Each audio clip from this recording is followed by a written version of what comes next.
गांव के एक छोटे से कस्बे में नीता नाम की एक नवविवाहित बहू अपनी ससुराल आई। उसका पति राजेश बहुत सीधा साधा आदमी था, लेकिन उसकी मां कमला देवी बहुत ही कठोर और निर्दयी थी। नीता सुबह 4 बजे से उठकर घर के सारे काम करती, खाना बनाना, सफाई करना, जानवरों को चारा देना, लेकिन फिर भी कमला देवी को कुछ न कुछ कमी ही नजर आती। अरे बहू, ये चाय इतनी फीकी क्यों बनाई? कहकर सास उसकी चाय फेंक देती। रोटी मोटी क्यों है? तुम्हारे मायके में कुछ सिखाया नहीं गया?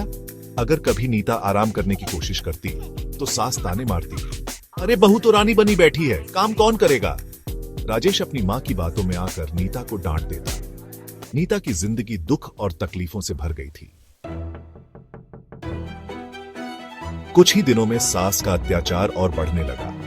कभी नीता को बिना खाना दिए पूरे दिन भूखा रखती, कभी उसे ठंडे पानी से नहलाने को मजबूर करती।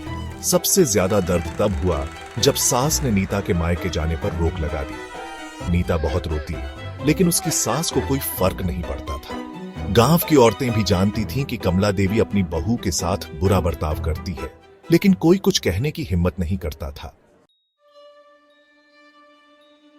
नीता समझ गई कि अगर वह कुछ नहीं करेगी तो उसकी जिंदगी यूं ही बीत जाएगी। एक दिन उसने एक चालाकी भरी योजना बनाई।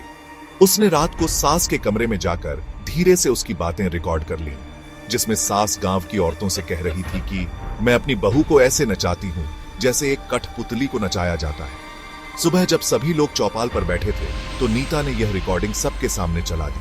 पूरे गांव में सास की बेइज्जती हो गई। राजेश को भी समझ आया कि उसकी मां गलत थी। अब हालात बदल गए। गांव वालों ने सास को ताने मारने शुरू कर दिए। कैसी औरत हो तुम, अपनी बहू पर इतना जुल्म करती हो? नीता को अपनी बेटी मानना चाहिए था, लेकिन तुम तो एक अत्याचारी सास निकली। कमला देवी को अपनी गलती का एहसास हुआ। उसने नीता से माफी मांगी और वादा किया कि अब वह उसे अपनी बेटी की तरह रखेगी। अब नीता की जिंदगी बदल चुकी थी। सास बहू का रिश्ता फिर से प्यार और समझदारी से भर गया।